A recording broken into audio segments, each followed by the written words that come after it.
as you know, I'm presiding from Maui instead of having to fly today. So I really appreciate Zoom and that we have that capability. So thank you, everyone. And I wanted to start with our vision and mission. So is Steve on? I didn't see him. No, he's not on. He's not on. Can No. I have a volunteer from the board read our vision and mission? I can do it. This is Sulma. Okay, mahalo, Soma. Vision, creating a sustainable early learning system that partners with families to ensure that every child is healthy, valued, and successful in school and life. And our mission is to support children's academic and lifelong well-being by directing and supporting the EOEL for an effective, coordinated, high-quality early learning system from prenatal to kindergarten entry. Hey, mahalo, Soma. And next. Okay. Here we go. Announcements. Yeah. So on Monday, just this past Monday, EOEL and all the partners and participants had the state plan launch. So I'm sure they're going to talk about it in their section, and just wanted to congratulate everyone because it went really well. So thank you, everyone. Okay, we'll do roll call. Alana Souza is absent. She's not feeling well. Howie Burgess. Not on yet. Okay. Cheryl Kudiamat. Here. Oh, you're here. Okay. Dr. Soma Gandhi. Aye. Dr. Lindsay Heathcock. Hi. Great. Joni Onishi. Not on. Stephanie Shipton. Yes. Okay, I think I heard she is on, right? And then I'm here, so 1, 2, 3, 4, 5. We do have quorum. And if Kau'i or Joni comes in, please let me know. Thank you. So the next item.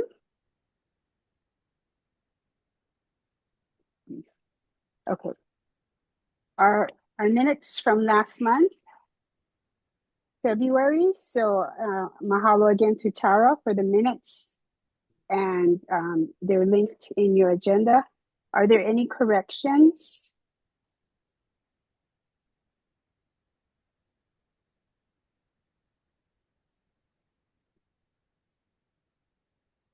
Okay, hearing none, the chair will entertain a motion to accept the minutes as submitted.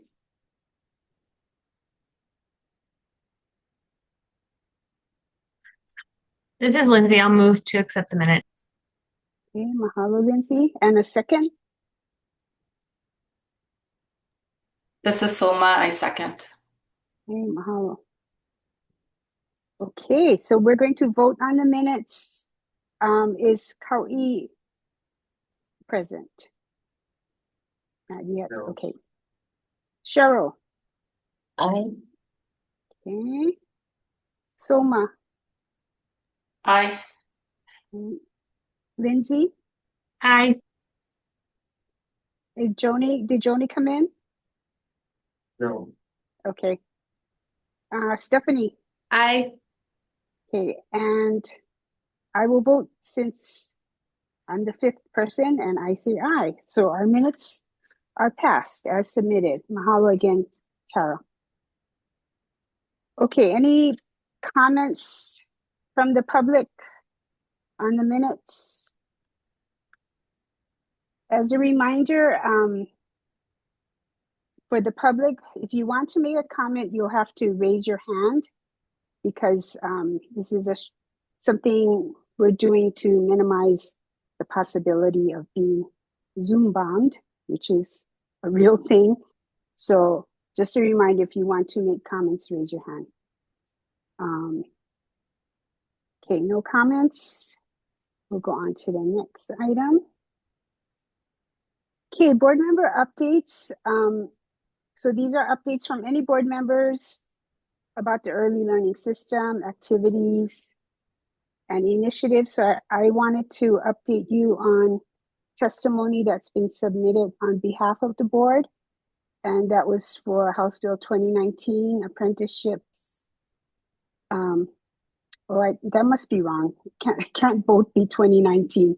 But the bill on family child interaction learning programs, that's another bill that I submitted testimony on. And then House Bill 2399, supporting charter school preschools and more funding for them to cover the cost of operating charter school only preschools. And House Bill 1800, just yesterday, the hearing was held. And so we submitted testimony on that. And on February 27th, I attended with others from EOEL regarding the creation of the Hawaii Early Childhood Leadership and Policy Center, which is going to be a hub that connects early childhood education, leadership, research, and practice at UH. And they have been holding other meetings, and our governance committee actually met and had questions, some good, questions for them. And so Terry Locke has been invited to our next governance committee meeting on this month, March 27th. So she will be attending that so we can hear where they're at, because this is and still evolving. They're figuring out what this is going to look like. So this is our time that we can weigh in on what we want to see and any concerns or questions. And the other thing I wanted to, when I forgot to do my ex officio members. So let me do this one announcement and I'll go back to my roll call.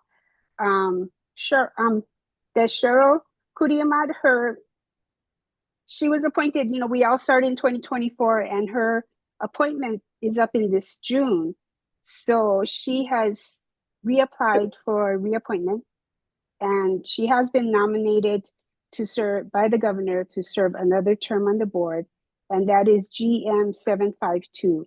So we'll be on the lookout for when that hearing is, and you can submit personal testimony supporting Cheryl. Let me go back to my roll call and see Dana Luca for DHS. Are you here? Here. Thank you. Disa Hagi, DOE. Aye.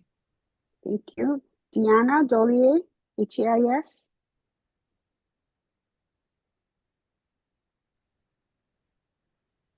Deanna, are you here? I see her name on. Yeah, I saw. Okay. Can you hear me now? Oh yeah, now Yes. we can Oh, hear good. you. Thank you. I am present. Thank you. Thank you. I thought I saw your name. Okay, thanks. Napua Rosio for Kamehameha Schools. Still here. Hello, Stephen Schatz, UH. Here. Sorry, I'm late. Oh, okay. Thanks. Soma read the vision and mission for you. Matt Thanks, Shim. Selma. Matt Shim, Department of Health. Okay, not here yet. Ben, I think Ben told me he wasn't going to be here. No, I'm here. Oh, you are? Okay. Yeah, I made it. Hi, I Ben. got out of jury duty. Oh, okay. That was it. That's right. Oh, okay. Dr. Ephraim Schwab. Here. Okay. Thank you. Mahalo, you guys. I'm sorry I missed that. Okay, we'll go on to any other updates. Any other members have updates?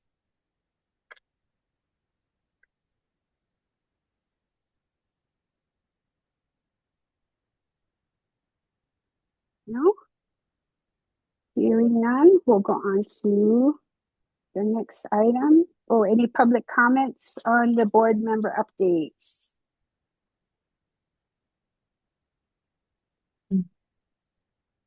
None? Okay. I'm gonna, next item, I'm gonna stop sharing. And it is Executive Office on Early Learning.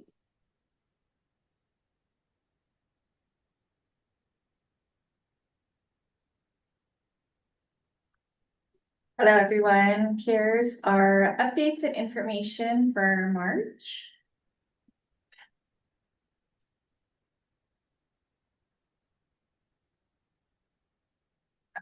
We'll start with Jen and some legislative updates. Hi, everyone. I get to kick things off with a quick legislative updates. The legislature crossover deadline is today, actually. It's the last day for bills to pass out of their originating chambers and get transmitted to the non-originating chamber for consideration. So they need to pass third reading. Senate bills need to pass third reading in the Senate, and House bills need to pass third reading in the House today, and then crossover in order for them to be still considered for possible action and keep moving to become law. So as you can see in the slides, we do have a number of vehicles that have kind of dropped off as the deadlines have progressed. But most have at least one vehicle moving in one chamber. So the FCILs are moving. They've gotten a referral in the Senate to, it's a double referral, first to Education Committee and then to Ways and Means. Senate Bill 2125, which is the emergency permit time limit adjustment bill. That one actually got a triple referral in the House, which does, I think, match the referral of the House vehicle that had moved through. And so that one is on a little bit of a tighter timeline. The triple referral filing deadline for the first committee to move this bill out is March 19th. And so it goes first to House Education Committee and then to House Labor and then to House Finance, if it's going to continue to move forward. Maybe one side note, there was some discussion about this bill at our last meeting. At that time, Ian had provided the number of emergency permit holders out of our EOEL pre-K teaching staff for the, I think it was the 2024-25 school year. And later on in this presentation, I think Ian has some slides that show our count for the current school year. It's roughly a similar percentage as the previous year, although the number has grown because the number of classrooms has also grown. So this will have, you know, if it does move forward, it would give a lot more flexibility to EOEL pre-K teachers who are actively pursuing their early childhood education licensure. And then on the next slide, the others that are moving, the apprenticeship grant program, House Bill 1872 got a double referral, first to Senate Education Committee and then to Ways and Means. Same referral for House Bill 2399, which is an appropriation bill that provides supplemental funding for pre-K only public charter schools. These are to help them make up some differences in operating costs that are unique to the pre-K only schools that have higher overhead than pre-K classrooms that are connected to pre-existing public charter schools.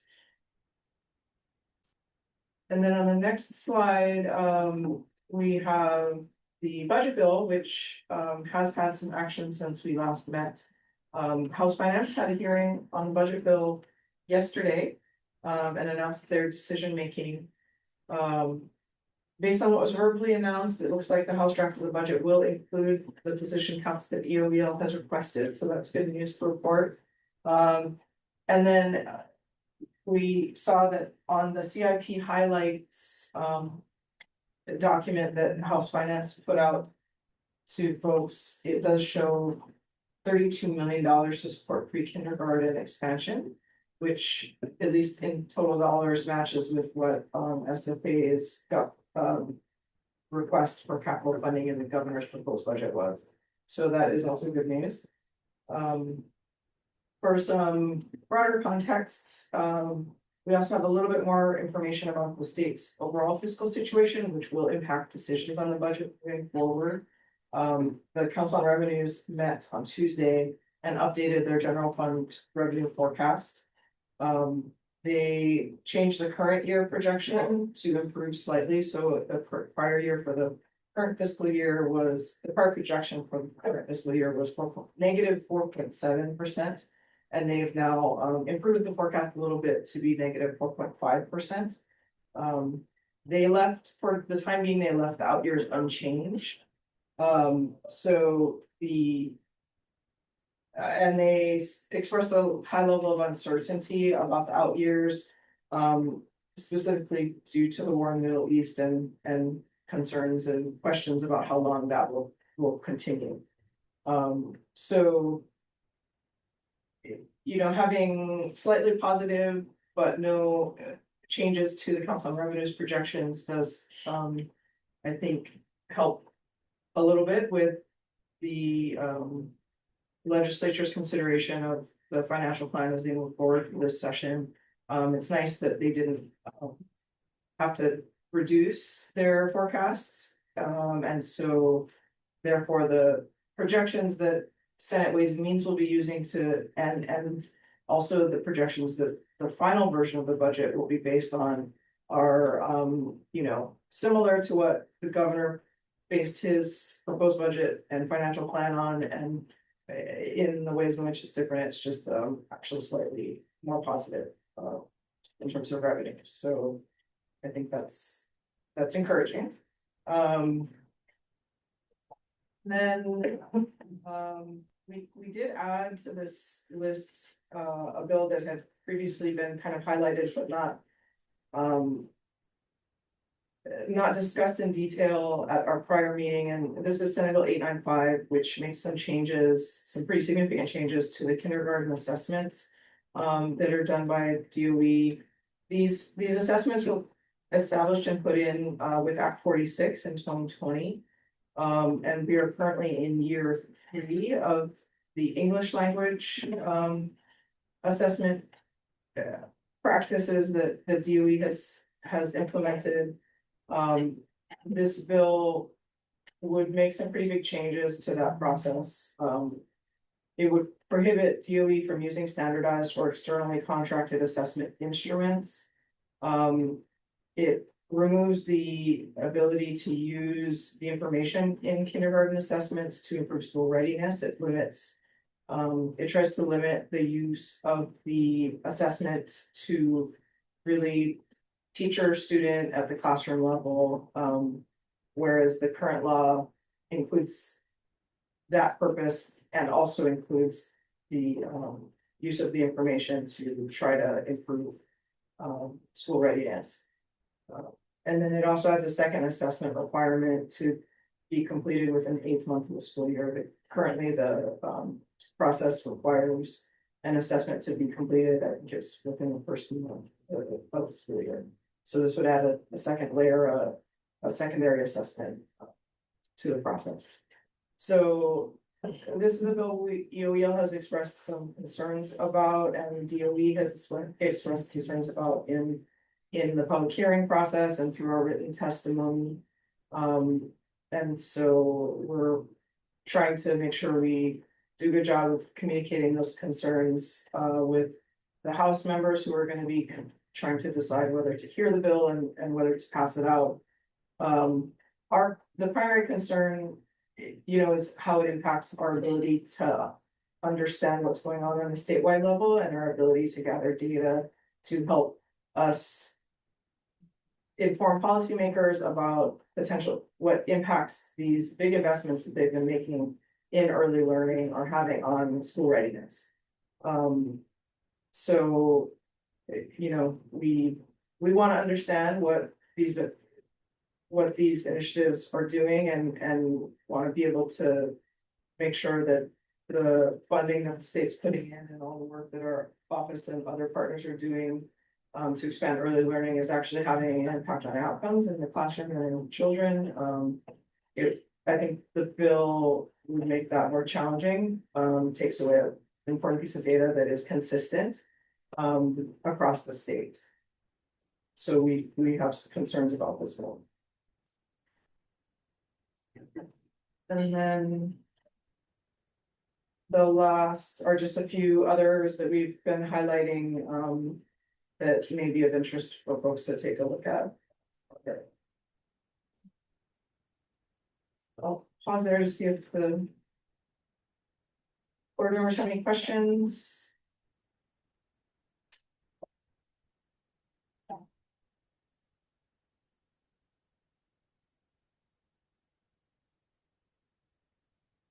Thank you, Jen. Now we're moving on to workforce development and support. So Ian.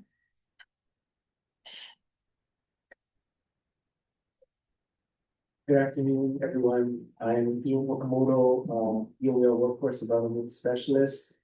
I'm going to start off by sharing our the information on our early childhood educator stipend program. This is from fall 2025. And so the slide here goes over our overall participants from the fall. So total program participants, we had a total of 97 participants. Of those 97, 82 were active participants. And then we had 15 inactive participants. And so you see there, folks may be inactive for a number of different reasons. Could be because of low GPA, they could be not registered or unresponsive. They may be on a break. And then there were a couple that had degrees pending on their transcripts, so they were still part of the program, but the degrees weren't going to be awarded until the end of the fall term. So that's as a snapshot of our program in the fall. Next slide. We have information about our completers. So we had 23 completers in the fall term. Of those, 15 had the initial certificate. So that was a large group of folks who completed the program. That's maybe the shortest kind of course of study that we have, which is a 9-credit certificate program.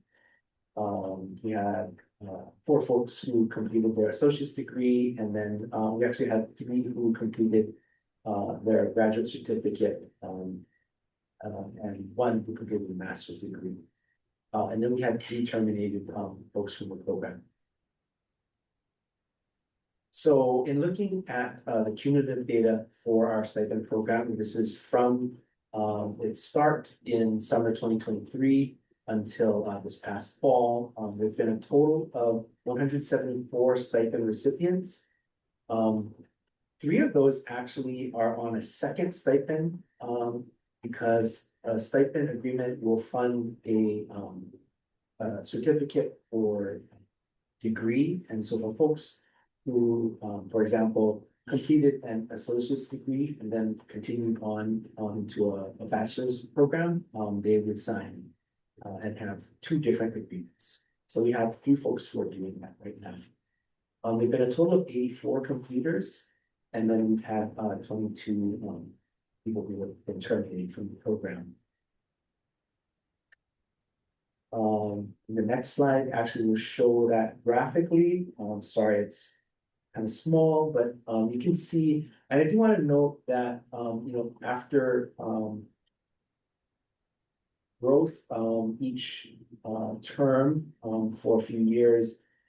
This past year, we're kind of in a down year. I think it's in part because there are new cohorts cycling up.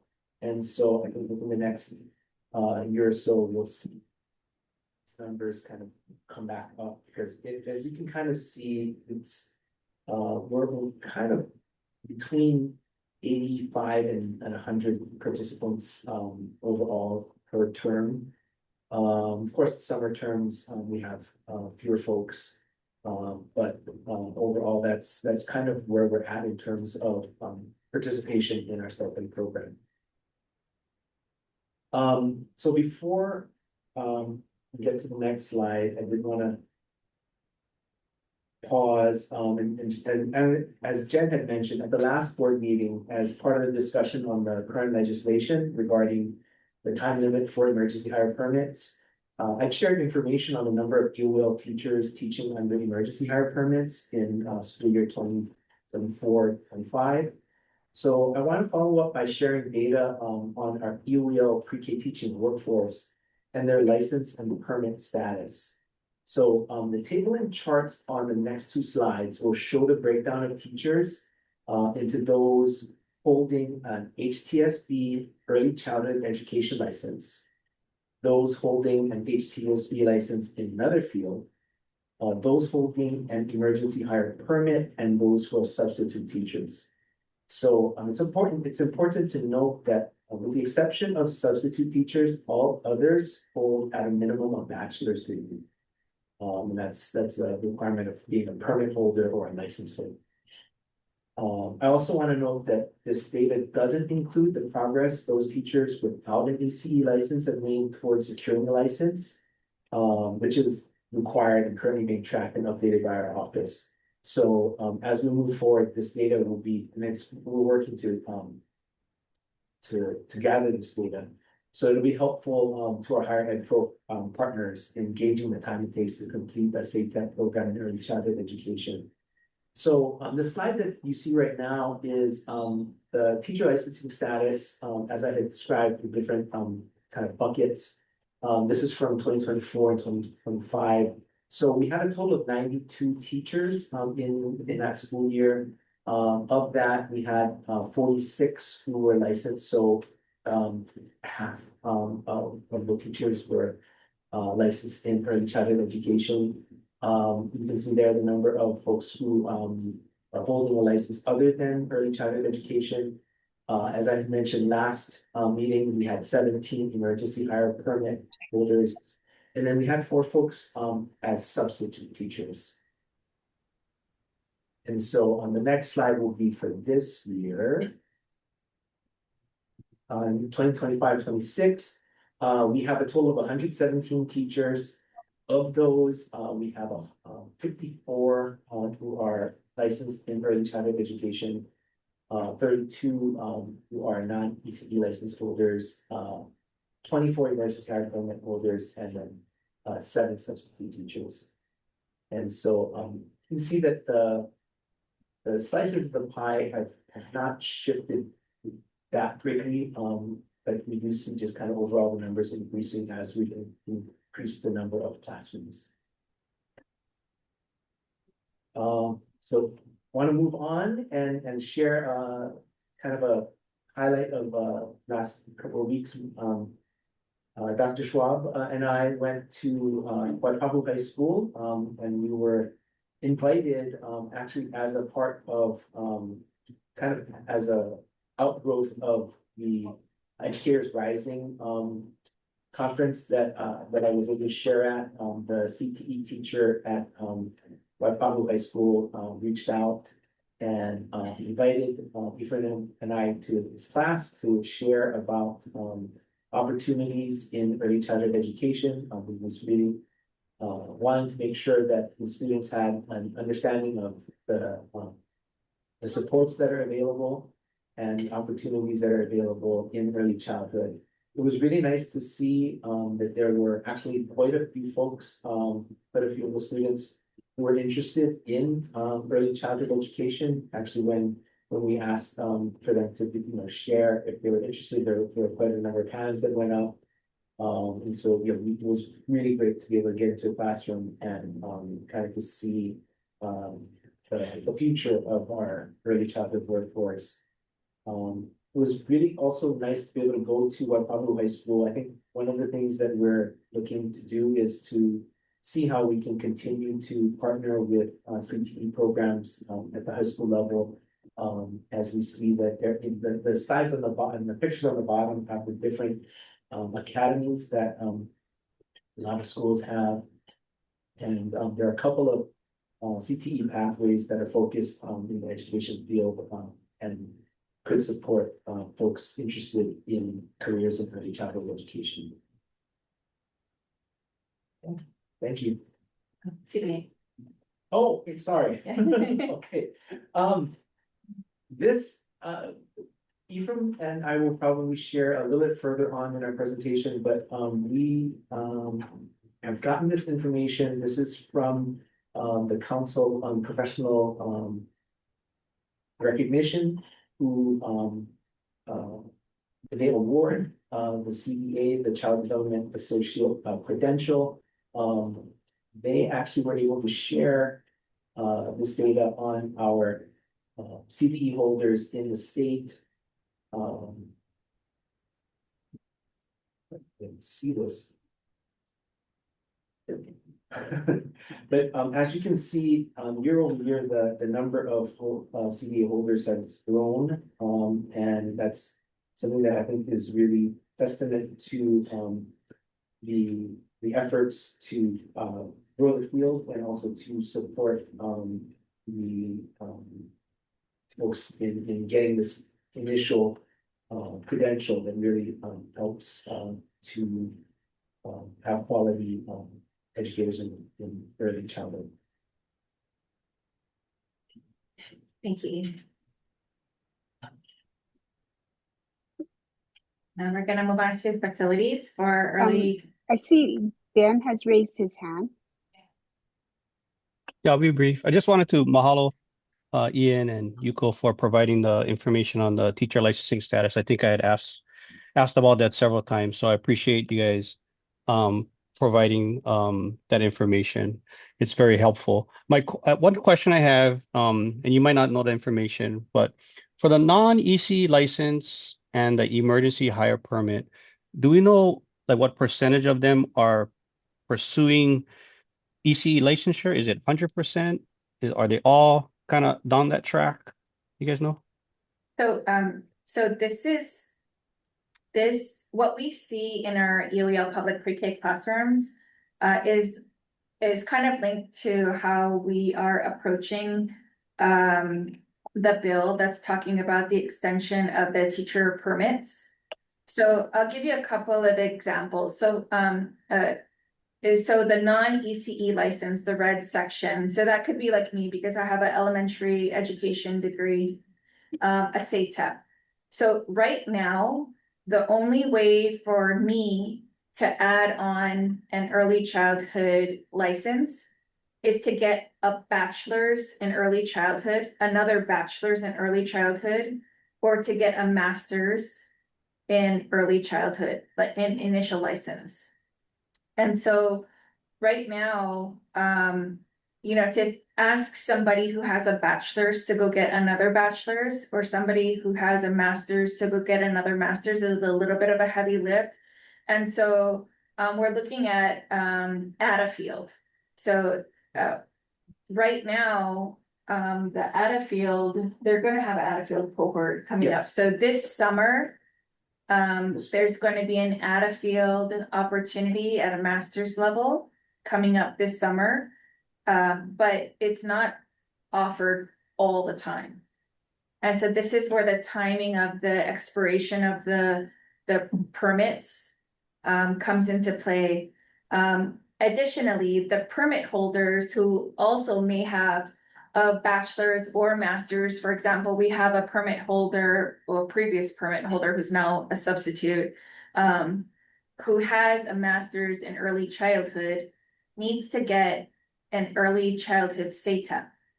And so even though this person has a master's in early childhood, to get a SATEP, the only option is another bachelor's or another master's degree. But at this time, especially if they want to utilize our stipend program, there's no initial licensure at a master's level for somebody for a SATEP, for an ECE. And so are all people pursuing? I think people are pursuing it if the option is available. But if not, we continue to work with them. That, everybody in our program is assigned an instructional coach. We have our ed specialists who work with them. They still participate in each of our PD days. But if the pathway is not available, then the only thing we can do is continue to support them until the pathways become available. And then it is a good question. It is something that we are interested in finding out and making sure that we have documentation and understanding of where all of our people are, because we want to make sure that they are either meeting, they're fully qualified and meeting qualifications or working towards that. So we're in the process of getting documentation and then tracking that, and then making sure that we can provide the supports as needed. And one of the things that we have been doing is really trying to promote the available pathways and making sure that everybody knows that there are these pathways. As Yuko said, there are some limitations around that, but we do want them to know that they're there, and we want them to know that we're encouraging them to do that. We also know that we're able to support them in being able to work towards the licensure through the programs in the UH system that we can support with our early childhood educator stipend program.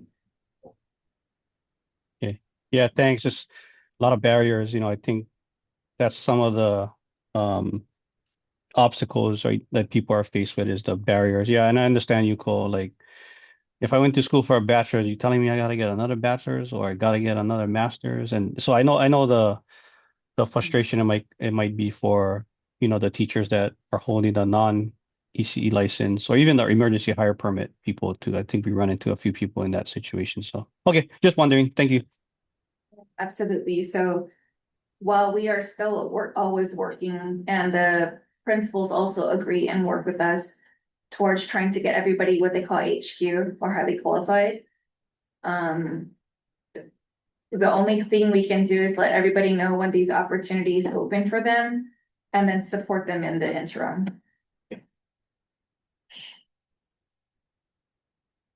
Thank you for your question.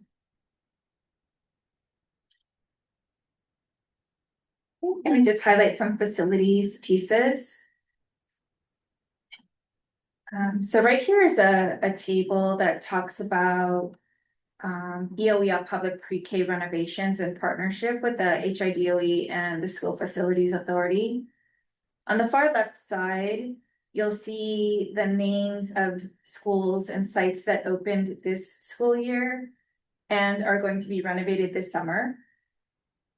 In the center, you see sites that are going to be renovated this summer and also open this upcoming school year. And then on the far right side, you'll see, oh, I just noticed that Nani Kapono is in 2 spaces.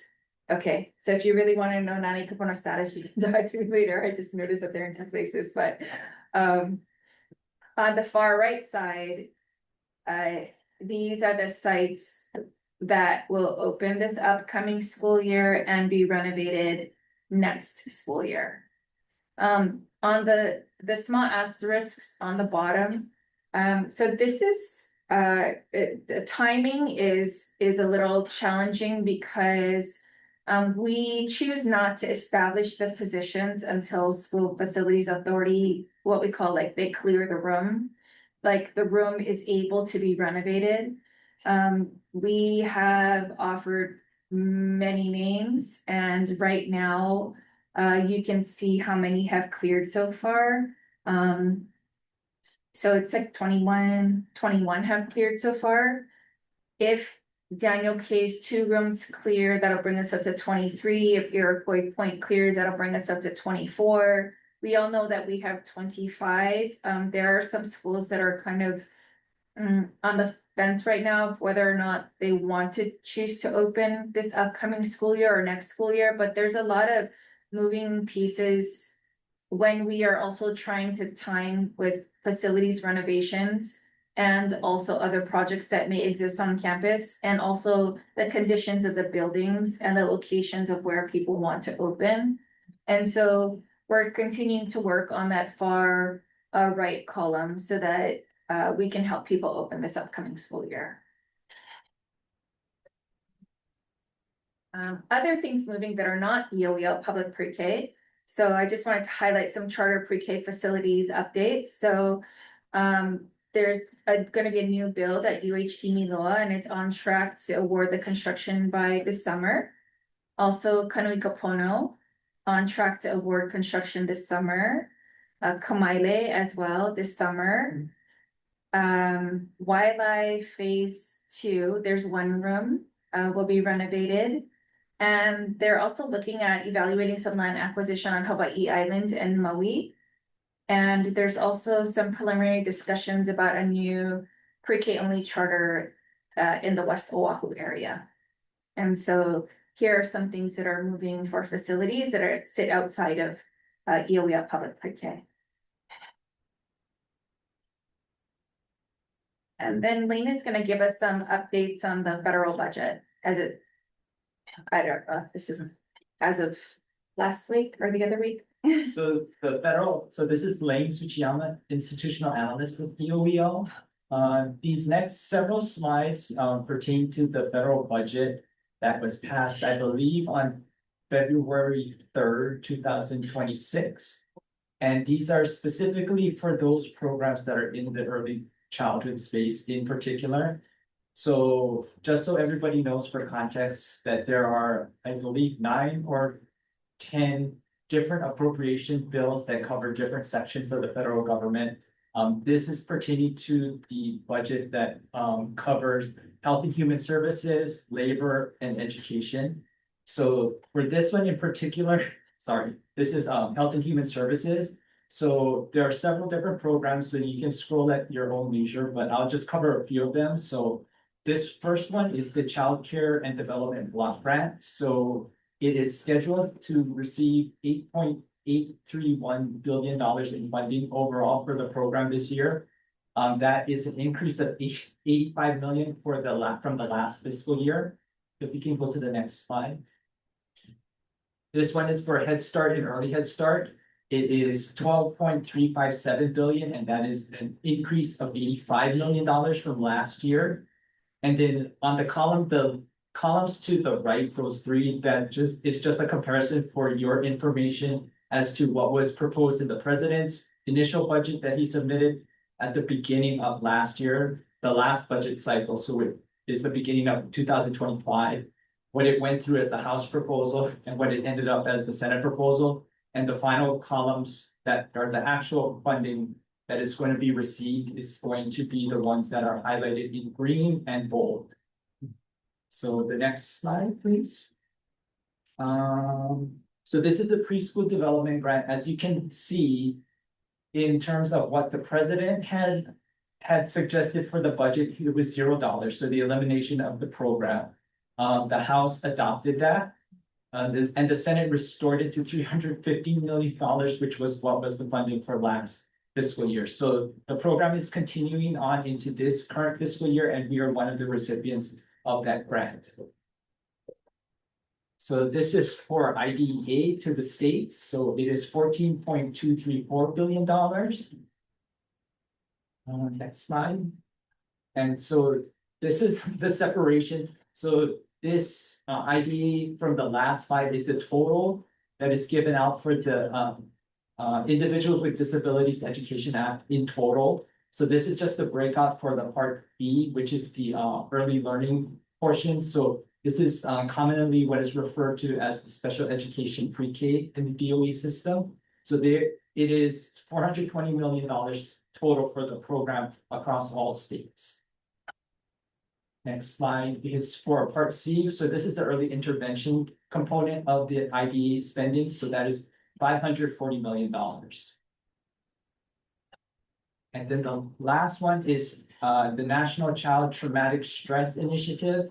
So this is just for awareness. This is what has been appropriated for this program for this particular fiscal year. So as you can see, it's a $2 million increase from last year. And sorry, this last slide is, these are the community project funding or congressionally directed spending items. So these are individual projects that have been approved for spending through the congressional delegations of each state. So these are just the highlights of those that are in the early learning space in particular, because there's a whole list, even in the health and human services and labor and education area that pertains to Department of Education, got a couple of grants that are unrelated to early learning. There are also other things like community hospitals that have gotten funding as well, but these are the particular line items that have to do with programs that are in the early learning space. So as you can see, under the Health and Human Services budget, Administration for Children and Families, Partners in Development Foundation has an award of $2.3 million. Ahapunano Leo has one for $1,252,000. Early Childhood Action Strategies, another $1.3 million. And the Hawaii Department of Education has $1 million for educator workforce development. Thank you, Lane. And moving on to program quality improvement and maintenance. All right, hello everyone. Ephraim Schwab, Head Start Collaboration Office Director. We're happy to kind of highlight here the NHSA's Pathway to Purpose program. It's a program that allows high school students to access the academy at NHSA's CDA coursework at no cost. We've been looking at spots and places where we can implement or pilot this program across the state, working with some of our high schools. As you guys heard, we have the CTA pathways, but this would allow high school students to participate in the CDA, accomplish that CDA while they're in high school. And then they can also move on to different programs like Honolulu Community College, where they'll receive college credit as they continue on in their early childhood education journey. So if we have like an early head start, let's say on a high school campus, our students can actually go and do their practicum in the early head start that's existing there. So they can actually get their practicum hours done, they can get their modules and coursework done, and they can actually hit graduation workforce ready. And then we'd also encourage them to go on and take advantage of the other opportunities to get a free education and become highly qualified through Honolulu Community College or UH, or Chaminade, or any of the other programs that are available to them.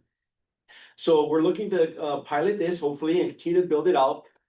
We've had some good discussions with a few principals that see it as a positive way to offer this to their students, and hopefully we can, offer it within the CTE programs as well, and build it out that way.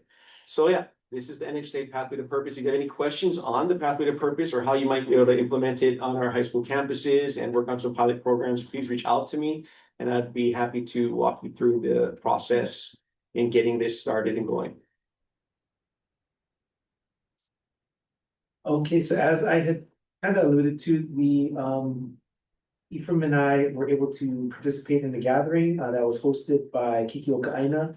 This was back a couple of weeks ago on February 27th. Kikioka Aina hosted a gathering of the ECE community, and the gathering also included folks, national leadership from the Council for Professional Recognition. As I said, those are the folks who issue the Child Development Associate. And so the title of the gathering was Child Development Associate Credential in Hawaii, Past, Present, and Future. And it was a great showcase of the different efforts through different program providers and different educational partners in supporting the growth of CDA, the promotion of the CDA credential in Hawaii. And so it featured how the CDA is used in HOKA's apprenticeship model and different apprenticeship programs that it sponsors. It also showcased the effort by Kamaina Kids to make sure that all of their staff have a CDA, and then other efforts to kind of develop the CDA in Hawaii. So it was really a great day of sharing and lots of different opportunities. We also were able to hear from the folks at the Council for Professional Recognition around some of the updates and new features and things that they're doing in the council to support folks with the CDA.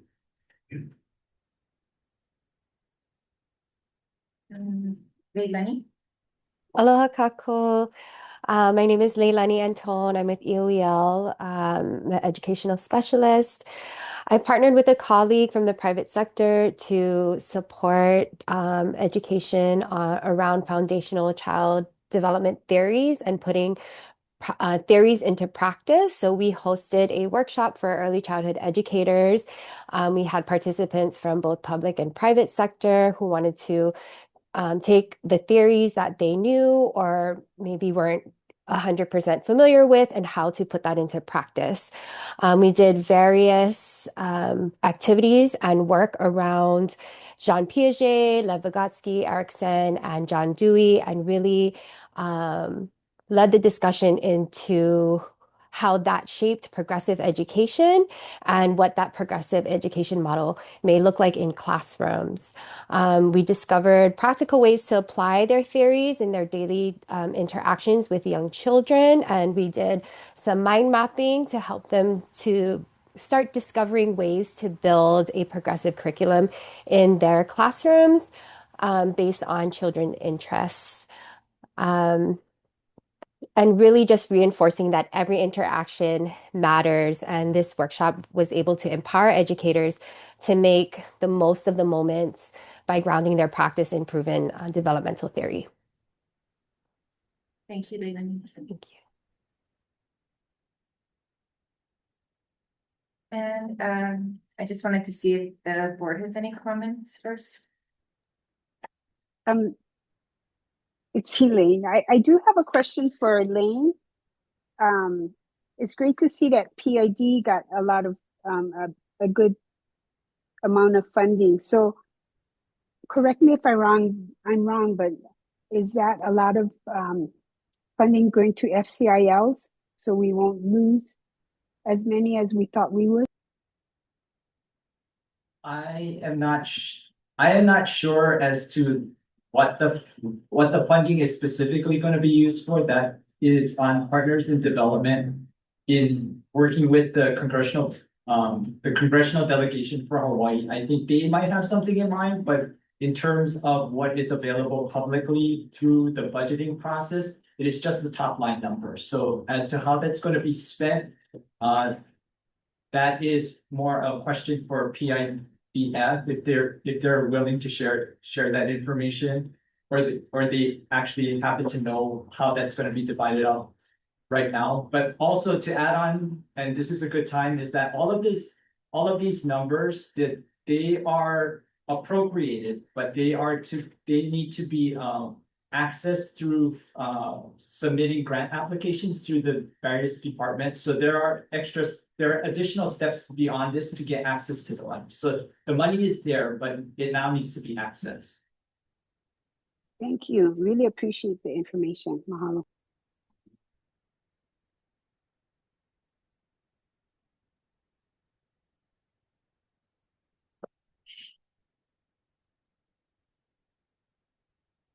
Moving on to some early learning updates. Leilani or Caitlin, would you like to share about this? Yep. Hi, good afternoon. I'm Caitlin Llewellyn, one of the education specialists for the EOEL Public Pre-K team. We wanted to give you an exciting update on the number of applications we've received since our go live date, which was Monday, March 2nd. So I pulled these numbers as of Friday last week. And so I'll also give an update based off of when I pulled numbers just an hour or so ago. So the number of children re-enrolling from school year 25-26 into school year 26-27 as of last Friday was 588 students.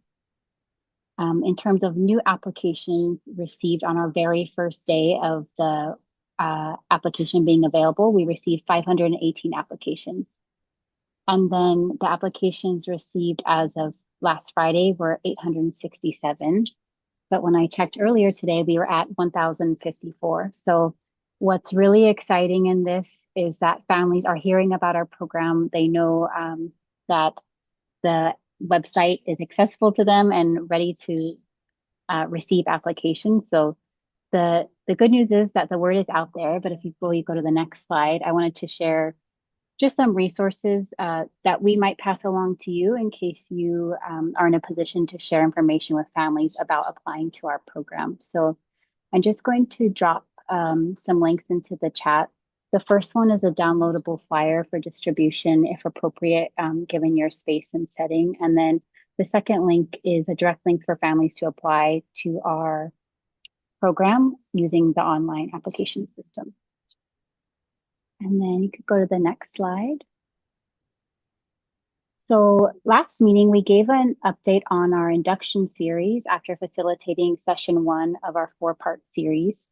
And as a reminder, the purpose of our induction program is to prepare schools in opening the following year. And so just wanted to give an update on session 2, which we hosted last week. So in session 2, we focused on access to high quality, how young children learn best, developmentally appropriate practice, and program standards of quality that are in our statute and are part of our memorandum of agreement that participating schools agree to. So you could go to the next slide. Many of our school administrators have backgrounds in either upper elementary, middle, or high school, but not necessarily early childhood. So something that's really important to us in onboarding new schools into EOEL is building on our participants' background knowledge and leveraging that knowledge and their experiences to make sense of appropriate and effective instructional practices for young children, and how we together can merge our understanding of learning in the elementary years within the construct of K-12 education with that of learning in the early years based on what research and brain science tell us. So our hope through this approach is to help schools see early learning being in service of and connected to their existing efforts to drive towards more meaningful outcomes for all children and families. And this supports better alignment and kind of pushes up effective practices rather than practices being pushed down that may not always be appropriate for young children. And we've kind of been giving these updates throughout our series. So for session 3 and 4, we'll report back to you on some of our learnings. Thank you, Caitlin. Now we wanted to highlight some ways in which we have been participating in and offering family support.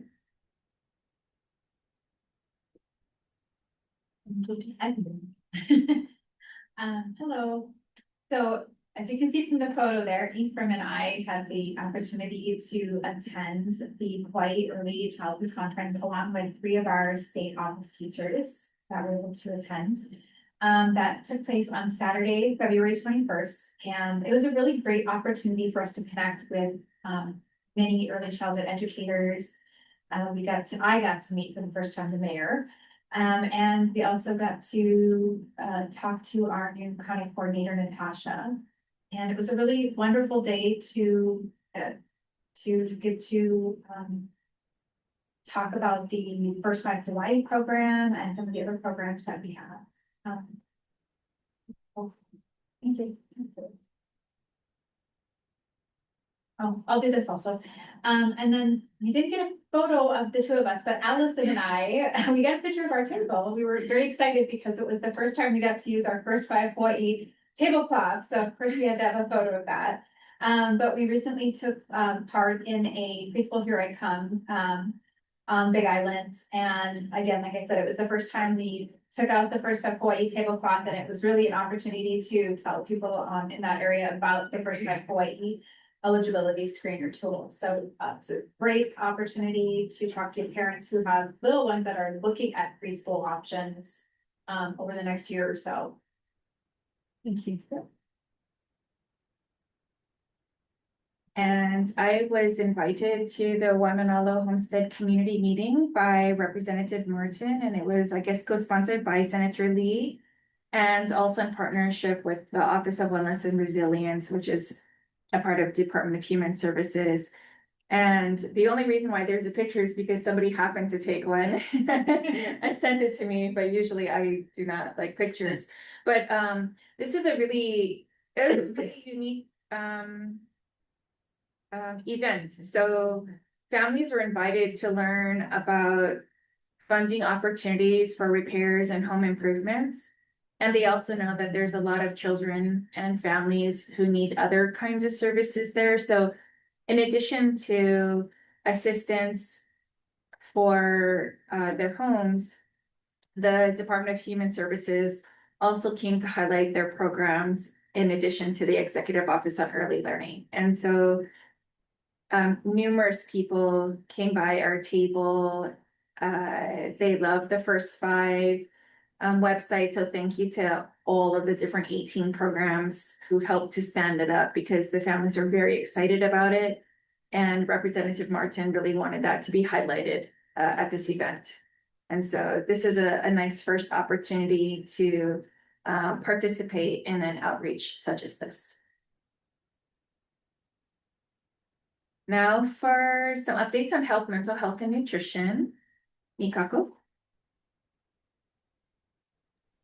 I believe Heather's gonna present this. Oh, okay. Thank you. Hi, this is Heather Barnhill, Program Specialist with the OEL.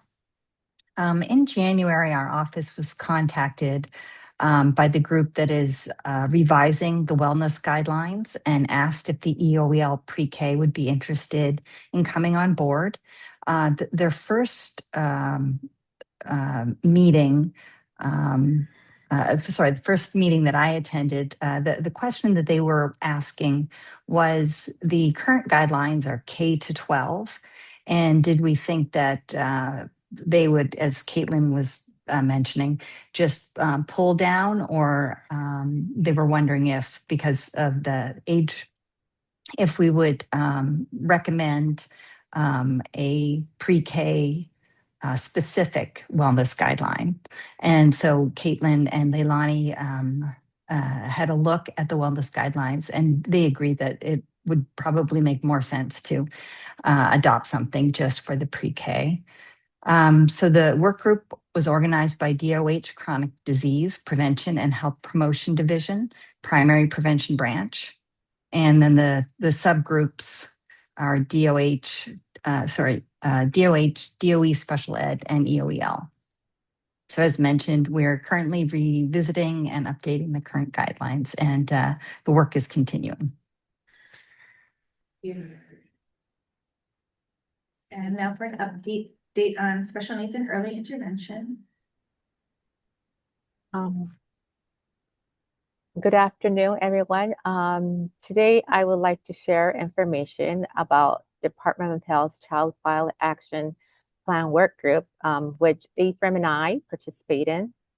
The work group is organized and led by the Department of Health Early Intervention Section.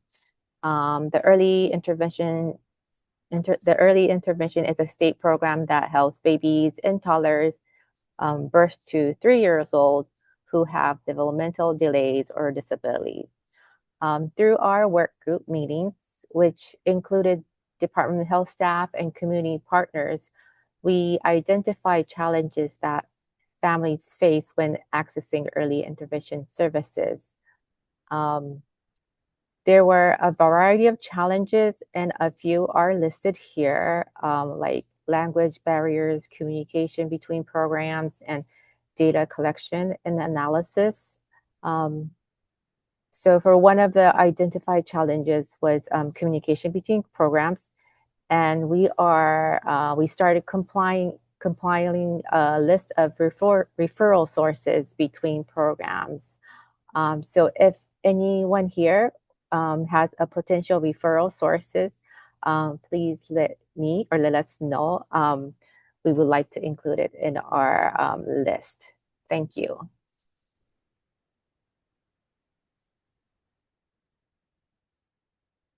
And then now for some overarching system updates. Jason? Yeah. So I want to introduce Jamie Gorman. He is our brand new administrative services assistant. And he comes to us by way of Portland. Jamie has a really great diverse background. He's worked in England, Japan, and across the US. And I don't know, Jamie, if you're on the call, if you want to just say hi real quick. Hello. I wasn't expecting this, but yeah, I'm brand new. I've been here just over a month, and I'm having a lot of fun learning about everything. Thank you, Jamie. And I just wanted to say thank you to our office staff. We're really welcoming Jamie. He's already gone to a Ready KP event. He's already gone out to go see a family child interaction learning program. And so just kind of getting out there in community to learn more about, you know, what's happening in our office. So thank you, Jamie, also for jumping in and just being willing to go out there and see everything. Oh, and he also came to our state plan launch too. So and he also went to professional collaboration day with the pre-K team. So I think we're having a great time with them. So thank you, Jamie. And into the next one, Tara. Sorry to put you on the spot, Jamie. And then we also have two new interns in our office, which we're really excited about. This is part of the internship program. Vincent and Carter, and they have been a fantastic addition to our team, both working primarily with our pre-K team. And big shout out to Carter for doing a bunch of shredding work in our office. We had some files that we've been sitting on for a long time that needed to be taken care of, and Carter took care of that. So I'm pretty excited about that. But anyway, welcome to the team. They've been wonderful to have so far. Yeah, and I just wanted to highlight this Hele Imua program for any other state agencies that are interested. I can't actually remember how I got the email, but we got an email saying that there's a Hele Imua internship program that's run by Department of Labor and Department of Labor and Industrial Relations. And so I gave them a call. I let them know some positions that we were looking for assistance with. I did an orientation, and then they sent us this a name of somebody who might be interested. So they'll kind of help you find a connection. And what's really neat about it for state employees is that the funding for their position does not come out of your budget. It comes out of their budget. There are some required trainings and sessions that they must go to. If they are in school, they can only work X amount of hours, but if they have recently graduated, then they have more flexibility in the amount of hours that they can work. But so far it's been neat. It's our first time. We kind of happened upon it by chance, decided to take a shot at it, and now we have two people. So, and they also have some really unique skills that we're finding out that can be beneficial to our office, and they're also teaching us a lot. So if you're interested, maybe you can check out this Hele Imua internship program as well.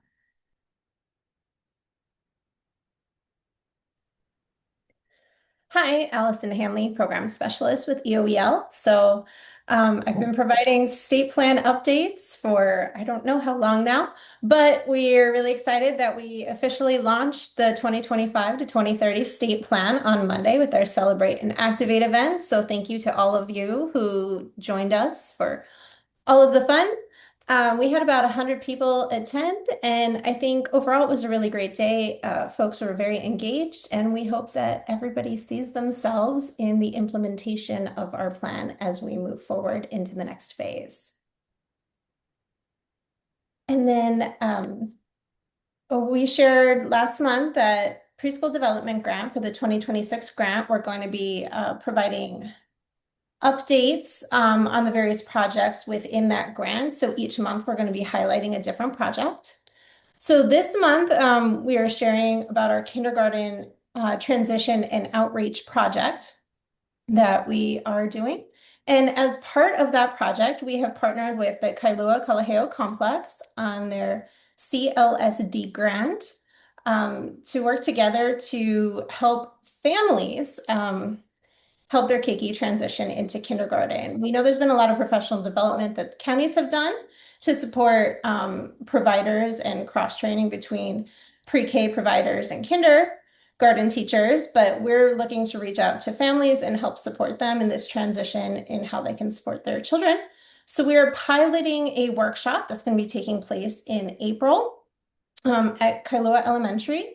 And we're really excited because this is not just limited to that complex area. We are opening it up to the community. We know there's a lot of community providers out there. So we are opening this up to everybody in the area to come out, learn what they need to know to prepare their child for kindergarten, but also like even the nuts and bolts stuff of how do I actually go about registering? What do I need if, you know, I think my child may need special education or they want to do a kaipuni program or all of those things. So that is just part of our project in the plan. We're really excited. I saw Esmeralda was in the meeting today, so I know she's very enthusiastic, and we're equally as enthusiastic to work with her and her team. Thank you, Allison. And that's the end of our presentation. So if anybody has any questions for our ELEL team from the board, we're free to answer those. Elaine. I was wondering about the first 5 Hawaii. Do you guys have any statistics on how many hits or, referrals or whatever is? So we can get that for you. Maybe for the next time we can bring around some data again. We did have the opportunity, Keiko invited us to come and have a conversation with, oh gosh, from which branch was that? I'm sorry, Keiko's on, then you can tell us. Oh, the EPSCT. The EPSCT screening or team. And I'm not even going to, I don't want to get that acronym wrong. But anyway, when we went to the screening, we did hear that some people who came through their referral system came through as a result of the First 5 program, which is what we actually really want to hear. So even beyond the huge number of hits, so I think in the first month we had seen like over 30,000 hits onto the site. And so we know that a lot of people are getting there. Remy is trying to watch to see how many people actually get all the way through to the end. And then even though they get through the end, because this is a common eligibility screening portal, the part that we want to kind of make the leap for is, do they actually then continue on to try to get connected to the programs that they may be eligible for? And so that's actually the end goal of what we're trying to achieve, is that not only do they know what they may be eligible for, but that somehow they can get connected and become eligible and take advantage of those resources. Because that end goal is really important, we are continuing to look at and move forward with trying to piece together a common application. So coming through the common eligibility portal, what kinds of things could we possibly bundle together into a common application? And it may be piece by piece and slow by slow, but we're pretty determined to try to create an ease of access for our families so that the programs that they're eligible for can actually be utilized by the people who are eligible for them. Thank you. And had another question about the wellness guidelines, which sound really great. And I wondered how is it distributed? Who is supposed to use it or encouraged to use it? And, how is that happening? It's currently a K-12 program that's in the schools, and I believe it's the principal who does the checklist on it. I just joined in January, so I'm not quite up to speed on it yet, but that's my understanding. That's how you might, not to put her on the spot if she's still on, but she might know how the DOE wellness guidelines function. You're calling on me. I'm so sorry. We have all of this stuff blowing up right now. Okay, no, I'm so sorry. It's okay. So we the can come question back. was the wellness guidelines? Yes. Yes, so we have wellness guidelines, and they are guidelines. And specifically they rule out like sugar and processed carbs and whatever. But it's they're guidelines, and so they're not 100% always followed by all the schools in the state at all times. Thank you. We try because it is better for the kids. Thank you. Is there a more specific question? No. That's what we were just talking about, the K-12 guidelines. Thank you. Sorry to call on you like that. I know. Sorry. Yeah, we're closing schools and things are happening, and I'm sorry to be distracted. It's okay. Thank you. Sorry. Okay. And so one way that we know that there is an effort to revise and update the Hawaii Early Learning and Development Standards. And because there are elements of health, we were also interested in trying to see how these two things may be aligned or could be aligned, since the Department of Health is already in the process of updating their health and wellness guidelines.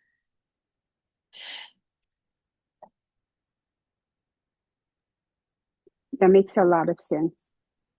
Are there other questions from board members?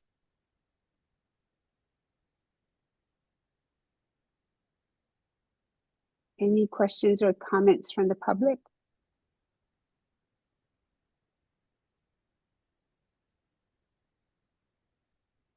None? Okay, not hearing any. We actually will have time, I think, for a 15-minute break because our presenter from Department of Ed, I know she's prepared to come on at 3 and it's now 2:45.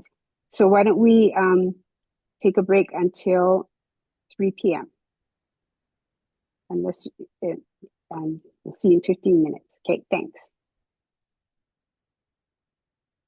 He is from the DOE Special Educational Services, and we heard a little bit about early intervention, and this is the next age group, right?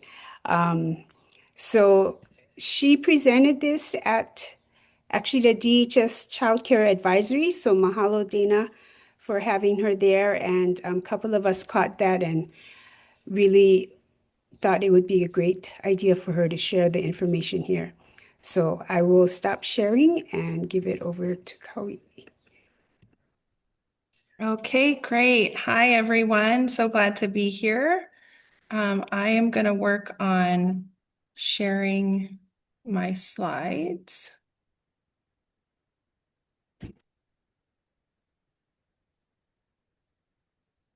Can you see for some reason?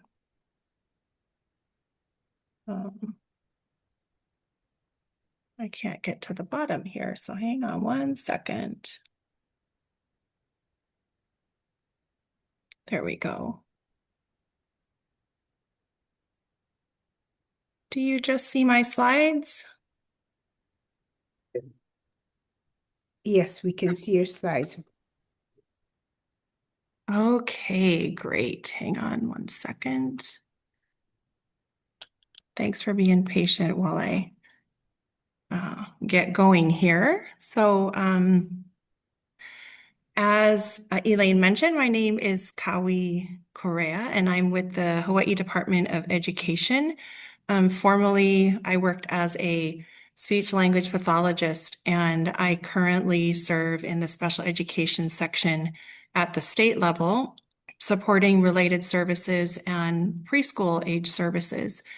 And I want to start by acknowledging you for the important role the board plays in the lives of young children and families in our Hawaii community. And today's conversation is about partnership and belonging for our youngest keiki who needs specialized support, specifically for 3 to 5-year-olds. So it's about understanding a shared process and how we support keiki and families together. Okay. Let's see.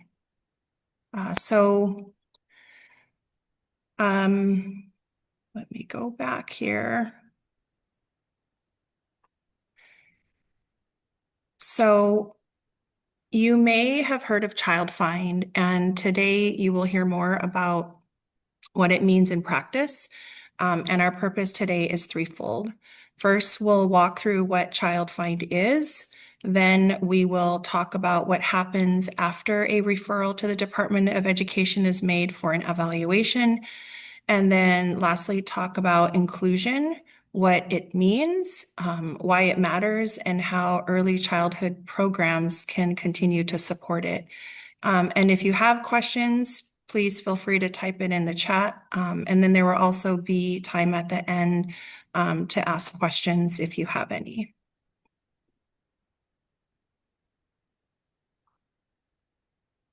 Okay. So what is Child Find? Child Find is a federal responsibility under the Individuals with Disabilities Education Act, and it exists to make sure children who may have disabilities and may be eligible for special education services are not overlooked. And one thing to emphasize is that Child Find is not something that families apply for. It's really an obligation of the public school system to identify, locate, and evaluate children who may need specialized services wherever they are. And so this obligation begins at age 3 all the way through age 21. So this includes our 3 to 5-year-old Keiki in childcare and that are being referred from early intervention, that are in preschools and community programs and at home. And so sometimes and often this process means that it starts several months before the child turns 3. And so this is why the role of early childhood partners matters so much, because they serve as a referral source to ensure that children who may have disabilities, that they are identified, located, and evaluated.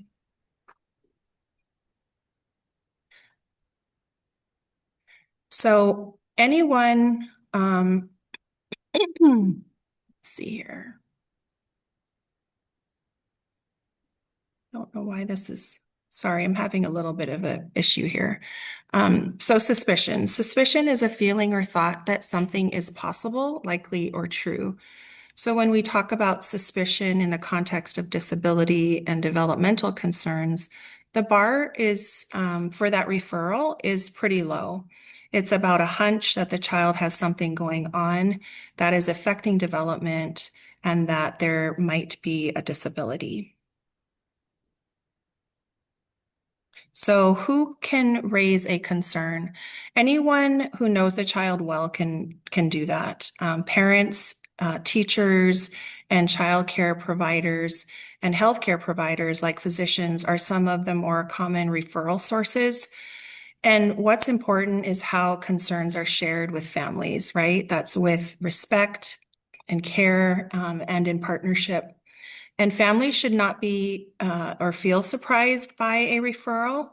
And ideally, those concerns are shared over time with observations, highlighting strengths and areas of concern with that compassion at the center.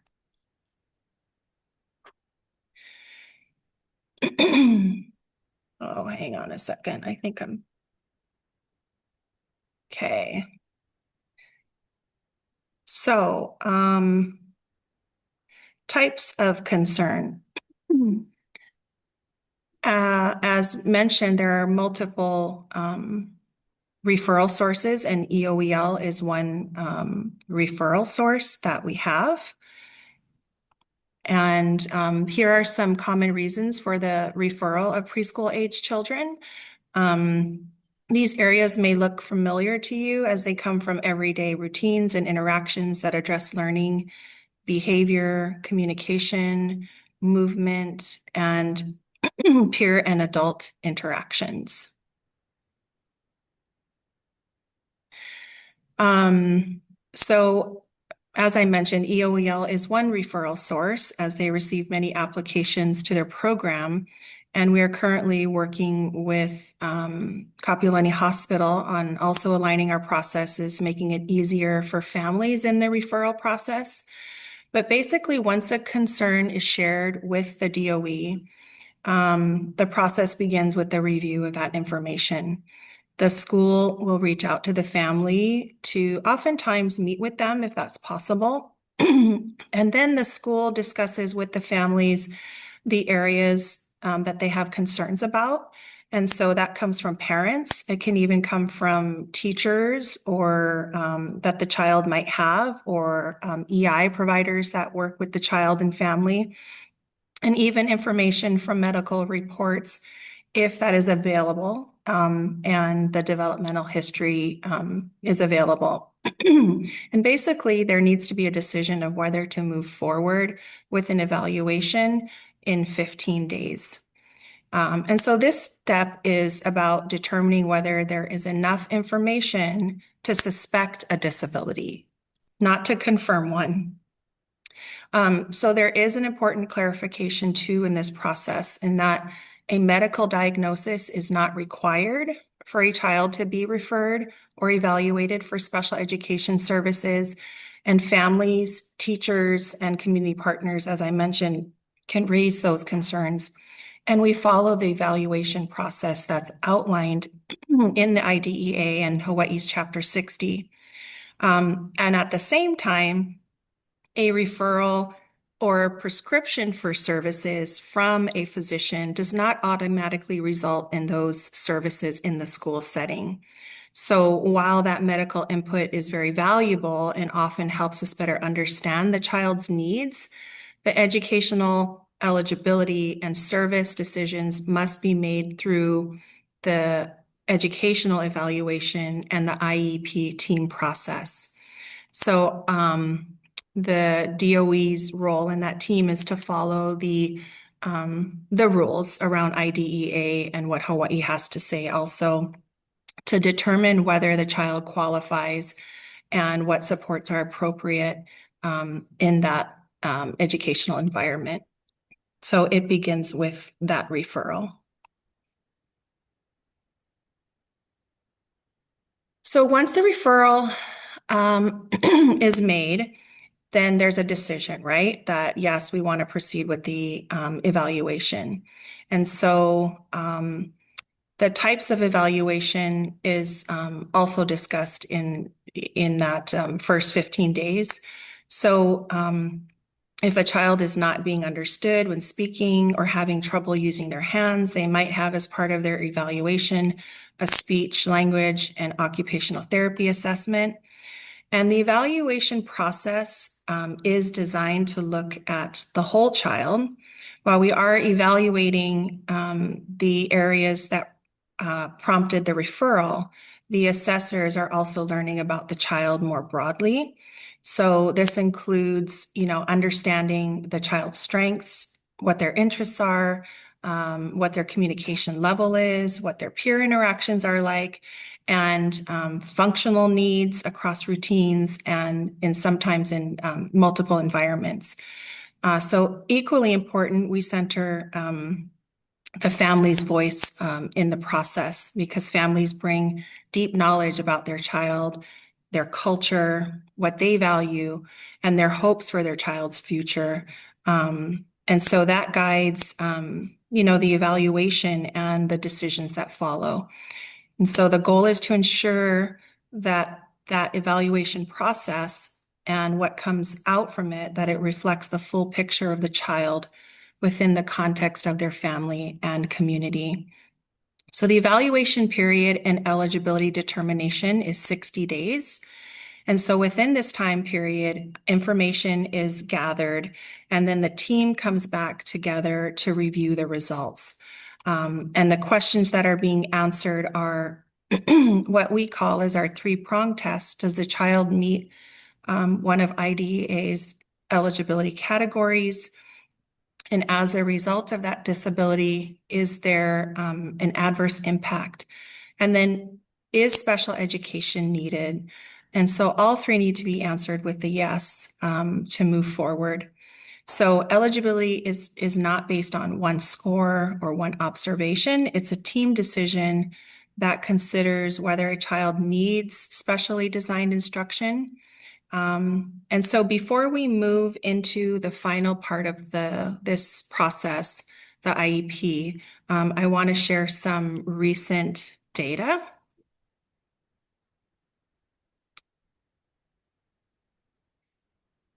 So for the eligibility categories, developmental delay is the largest, followed by autism, then speech or language impairment.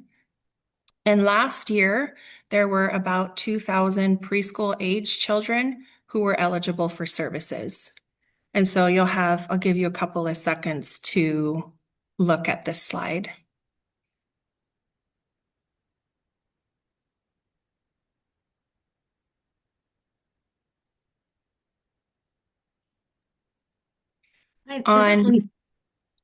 Yes.